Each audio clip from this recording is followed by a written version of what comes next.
Assalamualaikum warahmatullahi wabarakatuh. Hai, perkenalkan kami dari kelompok 1 pengauditan 1A4 jurusan akuntansi Fakultas Ekonomi Universitas Andalas. Nah, pada materi kali ini kami akan membahas mengenai perencanaan audit atau audit planning. So, sebelum kami masuk ke materi, kami akan perkenalkan diri terlebih dahulu. Perkenalkan, nama saya Adit Maulana, nomor BP 1910 53001. Perkenalkan, saya Rizky Tri Ulanda Ardila, BP 1910 531030. Perkenalkan, nama saya Nabila Mukdisa, BP 1910 53 2015. Langsung saja kita masuk ke materi berikut. Perencanaan audit. Dalam melakukan proses audit, auditor harus cukup merencanakan pekerjaan dan harus benar-benar mengawasi setiap asistennya. Ada 3 alasan mengapa auditor harus merencanakan perikatan dengan tepat. Yang pertama yaitu memungkinkan auditor memperoleh bukti yang cukup dan tepat untuk keadaan tersebut. Yang kedua, membantu menjaga biaya audit agar tetap wajar. Yang ketiga, menghindari kesalahpahaman dengan klien. Memperoleh bukti yang cukup dan tepat sangat penting jika kantor akuntan publik ingin meminimalkan kewajiban hukum dan mempertahankan reputasi dengan baik dalam komunitas bisnis. Menjaga biaya tetap wajar, membantu perusahaan agar tetap kompetitif, serta menghindari kesalahpahaman dengan klien diperlukan untuk hubungan yang baik antara klien dengan auditor dan memfasilitasi pekerjaan berkualitas tinggi dengan biaya yang wajar. Selain itu, dalam proses audit terdapat 2 jenis risiko. Yang pertama, risiko audit yang dapat diterima. Yang kedua yaitu risiko bawaan. Kalau risiko audit yang dapat diterima merupakan ukuran seberapa besar atau bersedianya auditor untuk menerima bahwa laporan keuangan tersebut mungkin salah saji secara material setelah audit selesai dan opini wajar tanpa pengecualian telah dikeluarkan. Ketika audit memutuskan bahwa risiko audit yang dapat diterima itu lebih rendah, itu berarti bahwa auditor ingin lebih yakin bahwa laporan keuangan tersebut tidak terdapat salah saji secara material. Selanjutnya yaitu risiko bawaan. Risiko bawaan merupakan ukuran penilaian auditor atas kemungkinan adanya salah saji material dalam saldo akun sebelum mempertimbangkan efektivitas pengendalian internal. Menilai risiko audit yang dapat diterima dan risiko bawaan merupakan bagian yang penting dalam perencanaan audit karena membantu untuk menentukan jumlah bukti yang perlu dikumpulkan dan staf yang dapat ditugaskan untuk penugasan audit. Selanjutnya kita akan membahas lebih lanjut mengenai proses perencanaan audit melalui pendekatan audit. Selanjutnya yaitu terima klien dan lakukan perencanaan audit awal. Nah, perencanaan audit awal melibatkan 4 hal yang kesemuanya harus dilakukan di awal audit. Yang pertama yaitu auditor memutuskan apakah akan menerima klien baru atau melanjutkan melayani klien yang sudah ada. Penentuan ini biasanya dibuat oleh auditor berpengalaman yang berada dalam posisi untuk membuat keputusan penting. Auditor ingin membuat keputusan ini lebih awal sebelum mengeluarkan biaya signifikan yang tidak dapat dipulihkan. Mari kita bahas satu persatu. Yang pertama yaitu penerimaan dan kelanjutan klien. Meskipun mendapatkan dan mempertahankan klien tidak mudah dalam profesi yang kompetitif seperti akuntan publik, kantor akuntan publik harus berhati-hati dalam memutuskan klien mana yang dapat diterima. Tanggung jawab hukum dan profesional perusahaan sedemikian rupa sehingga klien yang kurang berintegritas atau terus-menerus berdebat tentang pelaksanaan audit dan biaya yang tepat dapat menyebabkan lebih banyak masalah daripada nilainya. Oleh karena itu, beberapa perusahaan CPA sekarang menolak klien di industri berisiko tinggi tertentu, seperti perusahaan teknologi perangkat lunak, kesehatan, dan perusahaan asuransi kecelakaan, atau bahkan mungkin menghentikan audit perusahaan yang ada di industri tersebut. Selanjutnya yaitu investigasi klien baru. Nah, sebelum menerima klien baru, sebagian besar kantor akuntan publik menyelidiki perusahaan untuk menentukan penerimaannya. Mereka melakukan ini dengan memeriksa sejauh mungkin posisi calon klien dalam komunitas bisnis, stabilitas keuangan, dan hubungan dengan perusahaan CPA sebelumnya. Selanjutnya yaitu klien yang berkelanjutan. Banyak KAP mengevaluasi klien yang ada setiap tahun untuk menentukan apakah ada alasan untuk tidak melanjutkan audit, konflik sebelumnya mengenai ruang lingkup audit yang tepat, jenis opini yang diterbitkan, biaya yang belum dibayar, atau hal-hal lain dapat menyebabkan auditor menghentikan asosiasi. Auditor juga dapat menjatuhkan klien setelah menentukan klien tidak memiliki integritas. Bahkan jika tidak ada kondisi yang dibahas sebelumnya, KAP dapat memutuskan untuk tidak melanjutkan audit untuk klien karena risiko yang berlebihan. Selanjutnya yaitu identifikasi alasan klien untuk audit. 2 faktor utama yang mempengaruhi risiko audit yang dapat diterima adalah yang pertama yaitu kemungkinan pengguna laporan dan tujuan penggunaan laporan tersebut. Auditor kemungkinan akan mengumpulkan lebih banyak bukti ketika laporan tersebut akan digunakan secara luas, seperti yang sering terjadi pada perusahaan publik, perusahaan yang memiliki utang yang luas, dan perusahaan yang akan dijual dalam waktu dekat. Kemungkinan penggunaan pernyataan tersebut dapat ditentukan dari pengalaman sebelumnya dengan klien dan diskusi dengan dengan manajemen. Sepanjang perikatan, auditor dapat memperoleh informasi tambahan tentang mengapa klien melakukan audit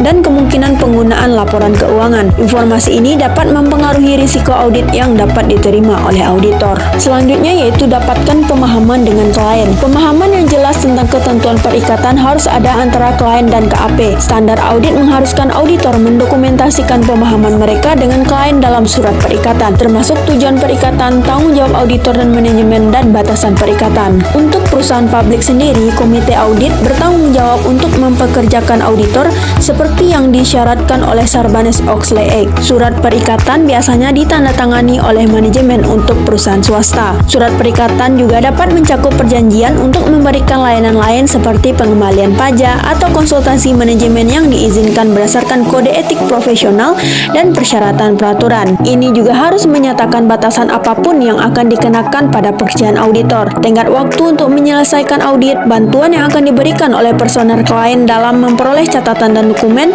dan jadwal yang harus disiapkan untuk auditor. Surat perikatan ini juga berfungsi untuk memberitahu klien bahwa auditor tidak dapat menjamin bahwa semua tindakan kecurangan akan ditemukan. Selanjutnya yaitu kembangkan strategi audit keseluruhan. Setelah memahami alasan klien untuk audit, auditor harus mengembangkan strategi audit awal. Strategi ini mempertimbangkan sifat bisnis dan industri klien, termasuk area di mana terdapat risiko salah saji signifikan yang lebih besar. Auditor juga mempertimbangkan faktor-faktor lain seperti jumlah lokasi klien dan efektivitas pengendalian klien di masa lalu dalam mengembangkan pendekatan awal terhadap audit. Strategi yang direncanakan membantu auditor menentukan sumber daya yang diperlukan untuk perikatan, termasuk penempatan staf perikatan. Selanjutnya yaitu pilih staf untuk penugasan. Auditor harus menugaskan staf yang tepat untuk penugasan tersebut untuk memenuhi standar audit yang berlaku dan untuk meningkatkan efisiensi audit. Yang terakhir yaitu mengevaluasi kebutuhan spesialis dari luar. Nah, jika audit memerlukan pengetahuan khusus, mungkin perlu berkonsultasi dengan spesialis. Standar auditing menetapkan persyaratan untuk memilih spesialis dan meninjau pekerjaan mereka. Auditor harus memiliki pemahaman yang cukup tentang bisnis klien untuk mengenali apakah seorang spesialis diperlukan. Auditor perlu mengevaluasi kualifikasi profesional spesialis dan memahami tujuan dari ruang lingkup pekerjaan spesialis. Auditor juga harus mempertimbangkan hubungan spesialis dengan klien, termasuk keadaan yang dapat mengganggu objektivitas spesialis.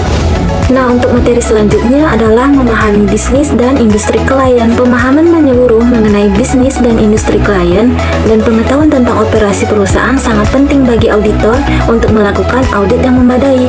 Hal ini merupakan salah satu standar yang harus dipenuhi, yaitu standar kerja lapangan pada poin kedua yang menyatakan bahwa auditor harus memperoleh pemahaman yang memadai tentang entitas dan lingkungannya, termasuk pengendalian internalnya, untuk menilai risiko salah saji material dalam laporan keuangan, apakah karena kesalahan atau karena kecurangan, dan untuk merancang sifat, timing, dan luas prosedur audit yang akan dilakukan lebih lanjut. Sifat dan bisnis industri klien mempengaruhi risiko bisnis klien dan risiko salah saji material dalam laporan keuangan. Ada beberapa faktor mengapa pentingnya memahami bisnis dan industri klien, yaitu diantaranya, yang pertama yaitu penurunan signifikan dalam kondisi ekonomi baru-baru ini di seluruh dunia, kemungkinan besar akan meningkatkan risiko bisnis klien secara signifikan. Auditor perlu memahami sifat bisnis klien untuk memahami dampak penurunan ekonomi yang besar terhadap laporan keuangan klien dan kemampuan untuk melanjutkan kelangsungan usahanya. Yang kedua, teknologi informasi menghubungkan perusahaan klien dengan perusahaan pelanggan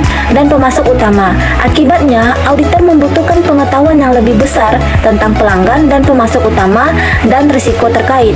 Yang ketiga, klien telah memperluas operasi secara global, seringkali melalui usaha patungan atau aliansi yang strategis.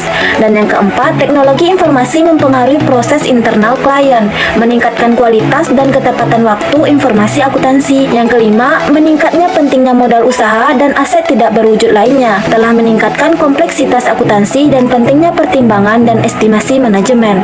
Dan yang terakhir, banyak klien mungkin telah berinvestasi dalam instrumen keuangan yang kompleks, seperti kewajiban utang yang dijaminkan atau sekuritas berbasis hipotek yang tidak biasa, yang mungkin telah menurunkan nilainya, memerlukan perlakuan akuntansi yang kompleks, dan seringkali melibatkan pihak lawan yang tidak dikenal, dapat menimbulkan risiko keuangan yang tidak terduga bagi klien. Auditor mempertimbangkan faktor-faktor tersebut menggunakan pendekatan sistem strategis untuk memahami dan memberikan gambaran tentang pendekatan untuk memahami bisnis dan industri klien.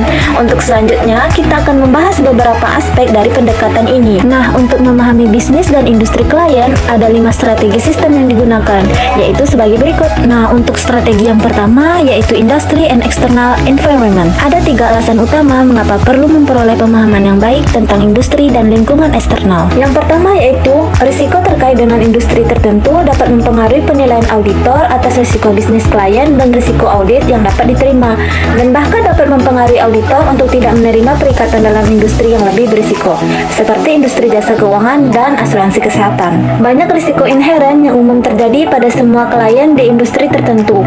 Keakraban dengan risiko tersebut membantu auditor dalam menilai relevansinya dengan klien.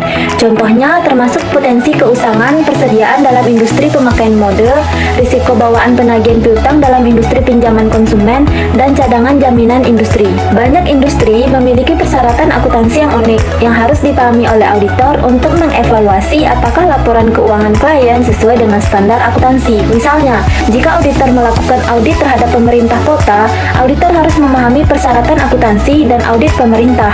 Persyaratan akuntansi yang unik ada untuk perusahaan konstruksi, kereta api, organisasi nirlaba, lembaga keuangan, dan banyak organisasi lainnya. Nah, untuk strategi selanjutnya adalah Business Operation and Process.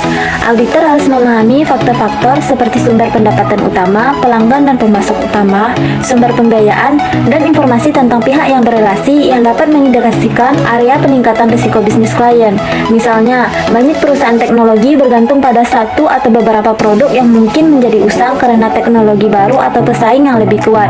Ketergantungan pada beberapa pelanggan utama dapat mengakibatkan kerugian material dari piutang tak tertagih atau persediaan usang. Tur fasilitas dan operasi klien. Tur ke fasilitas klien sangat membantu dalam memperoleh pemahaman yang lebih baik tentang operasi bisnis klien karena memberikan kesempatan untuk mengamati operasi secara langsung. Dengan melihat fasilitas fisik, auditor dapat menilai pengamanan fisik atas aset dan menginterpretasikan data akuntansi terkait dengan aset seperti persediaan dalam proses dan peralatan pabrik. Dengan pengetahuan langsung seperti itu, auditor lebih mampu mengidentifikasi risiko bawaan seperti peralatan yang tidak digunakan atau persediaan yang berpotensi tidak dapat dijual. Identifikasi pihak terkait. Transaksi dengan pihak berelasi penting bagi auditor karena standar akuntansi mengharuskan transaksi tersebut diungkapkan dalam laporan keuangan jika mereka materi. Pihak terkait didefinisikan dalam standar auditing sebagai perusahaan afiliasi, pemilik utama perusahaan klien atau pihak lain manapun yang berhubungan dengan klien, di mana salah satu pihak dapat mempengaruhi kebijakan manajemen atau operasi pihak lain. Untuk strategi yang ketiga adalah manajemen and governance yang terkait dengan pengelolaan dan tata kelola. Nah, untuk pengelolaan, karena manajemen menetapkan strategi dan proses bisnis perusahaan, auditor harus menilai filosofi manajemen dan gaya operasi kemampuannya untuk mengidentifikasi dan menanggapi risiko.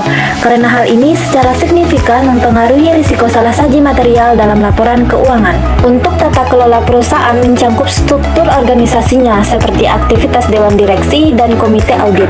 Untuk memperoleh pemahaman tentang sistem tata kelola klien, auditor harus memahami bagaimana dewan dan komite audit melakukan pengawasan, termasuk pertimbangan kode etik perusahaan dan evaluasi risalah perusahaan. Untuk kode etik, perusahaan sering mengkomunikasikan nilai dan standar etika entitas melalui pernyataan kebijakan dan kode etik. ESG mewajibkan setiap perusahaan publik untuk mengungkapkan apakah mereka telah mengadopsi kode etik yang berlaku untuk manajemen senior, termasuk CEO, CFO, dan pejabat akuntansi utama atau pengontrol. Untuk risalah rapat, notulen perusahaan adalah arsip resmi rapat direksi dan pemegang saham. Mereka termasuk otorisasi kunci dan ringkasan dari topik yang paling penting yang dibahas pada pertemuan dan keputusan yang dibuat oleh direktur dan pemegang saham. Otorisasi umum dalam notulen termasuk kompensasi pejabat, kontrak dan perjanjian baru, akuisisi properti, pinjaman, dan pembayaran dividen. Strategi untuk memahami bisnis dan industri klien yang keempat adalah objektif dan strategis.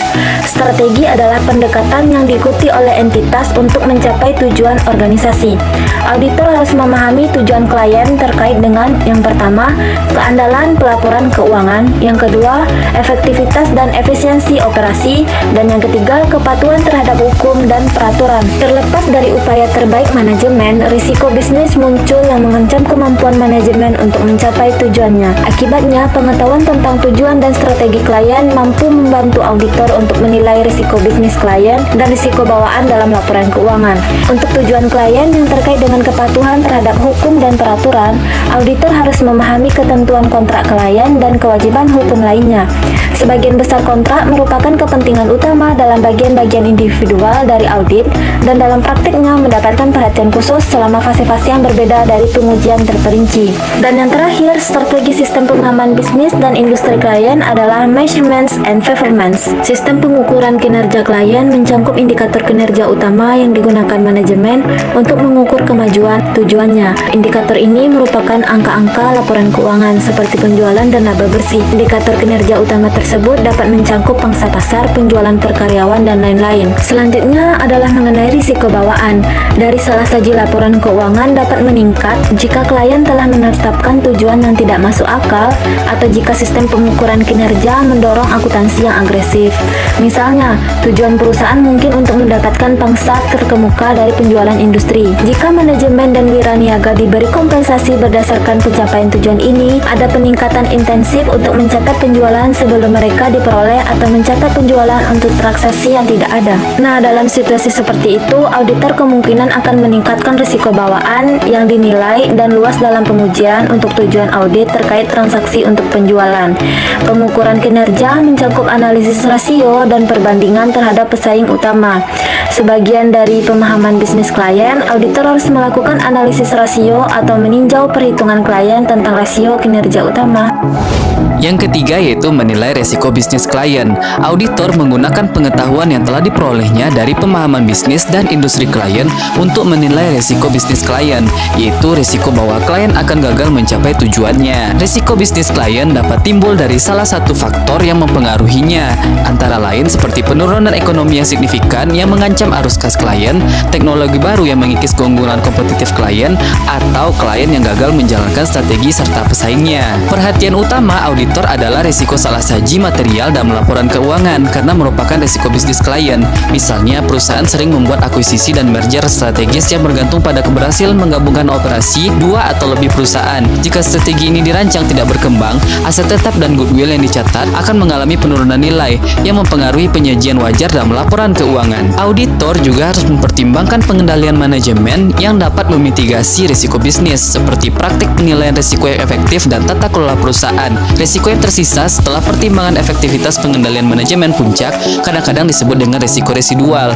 Setelah mengetahui risiko bisnis klien, auditor kemudian dapat menilai risiko salah saji material dalam laporan keuangan dan kemudian menerapkan model risiko audit untuk menentukan sejauh mana bukti audit yang tepat. Manajemen juga merupakan sumber utama untuk mengidentifikasi risiko bisnis klien. Di perusahaan publik, manajemen harus melakukan evaluasi menyeluruh atas risiko bisnis klien yang relevan yang mempengaruhi pelaporan keuangan untuk dapat mengesahkan laporan keuangan triwulan dan tahunan, dan untuk mengevaluasi efektivitas pengendalian pengungkapan dan prosedur yang disyaratkan oleh Sarbanes-Oxley Act. Sarbanes-Oxley Act mengharuskan manajemen untuk menyatakan bahwa mereka telah memberitahu auditor dan komite audit tentang kekurangan signifikan dalam pengendalian internal, termasuk kelemahan material. Informasi tersebut memungkinkan auditor untuk mengevaluasi bukti lebih baik lagi bagaimana pengendalian internal dapat mempengaruhi kemungkinan salah saji material dalam laporan keuangan.